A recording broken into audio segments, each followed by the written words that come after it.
ముగించేద్దాం. Next యాకోబు పెద్ద కొడుకు ఒక రోజు ఏమంటాడంటే, యాకోబు గారి పెద్ద కొడుకు ఎవరండి? రూబేను. రూబేను అమ్మగారు ఎవరండి? లేయమ్మ. లేయమ్మకి సవతి ఎవరండి? రాహేలు. ఈయన గారు డ్యూయల్ రూల్ ఉంది ఎవరికి? యాకోబు గారికి. వన్ డే ఎక్కడ, వన్ డే ఎక్కడ, డే ఎక్కడ ఉంటే నైట్ అక్కడ ఉంటాడు. ఎవరు? యాకోబు గారు. ఈ టైంలో వీళ్ళిద్దరికి సవతి గొడవలు వచ్చినాయి. ఎవరిద్దరికి?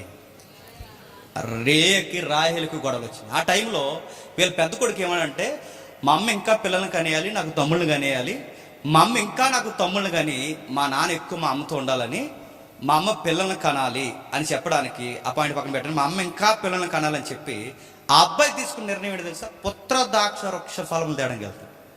ఏం తేడానికి అంటే ఆ రోజుల్లో అన్యుల నమ్మకాలు, లేదా ఆ మెసపొతోమియా లేదా మిడిల్ ఆసియా ప్రాంతాల నుంచి వచ్చిన వీళ్ళందరి నమ్మకాలు ఏంటంటే, ఏదో ఒక పళ్ళు తింటే ఎవరు పుడతారు చెప్పండి. ఆ రోజుల్లో ఒక పళ్ళు ఉన్నాయట, ఆ పళ్ళు తింటే పిల్లలు పుడతారని నమ్మకం. ఏ పళ్ళు అంటే ఆ పళ్ళు పేరే చెప్పండి, పుత్ర ద్రాక్ష వృక్ష పళ్ళు తింటే మా అమ్మ ఇంకా నాకు పిల్లల్ని కంట తమ్ముళ్ళని కంటది, మా సంతానం పెద్దదైపోద్దని నమ్మాడు. రూబేణు గారి నమ్మకాలు వచ్చాయండి ఈరోజు. ఎవరి నమ్మకాలు నడుతున్నాను ఇలాగ అంటున్నాడండి ఆయన. ఏదో అన్నాడండి, నాకు సరిగ్గా గుర్తురాట్లేదు. ఏమంటున్నాడంటే, థైరాయిడ్ తగ్గిపోను కాక ఏంటి ఒక మాట అంటున్నారు. పిల్లలు లేని వారు ఏడ్చిన వారు అన్న ఏడ్చింది పిల్లలు లేక ఒక కమిట్మెంట్ దేవుడికి ఇచ్చింది. దేవుడికి పిల్లలు లేని వారు కమిట్మెంట్ ఇచ్చిన వెంటనే బైబిల్లో ఎవరు పుట్టారు చెప్పండి? పిల్లలు పుట్టారు.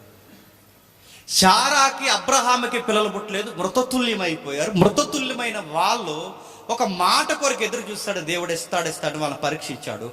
అన్న మాటను ఒక రోజు నెరవేర్చాడు. మీరు నమ్మండి, 18 సంవత్సరాల పిల్లల కొరకు ఎదురు చూసి ప్రార్థించి పిల్లలను కన్నా తల్లిదండ్రులు లేరా? 18 సంవత్సరాలు.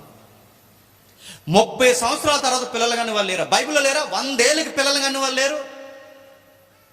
ఎక్కడొచ్చినాయండి అలవాట్లన్నీ? అదిగో ఆ బయట నమ్ముతారు దేవతల గుడి దగ్గర. ఆ దేవతల గుడి దగ్గర ఇదిగో ఈ పువ్వు తినండి, లేదా ఈ కొబ్బరి పెచ్చి తినండి, ఇలాంటివి తింటే పిల్లలు పడతారు అక్కడ నమ్ముతారు. ఆ బావులో నీళ్ళు తాగండి, రాయి మీద రాయి ఎట్టండి, ఇలాంటివన్నీ నమ్ముతారు. మన వాళ్ళు అవి మార్చి కొంచెం ఏం చేస్తారు తెలుసా?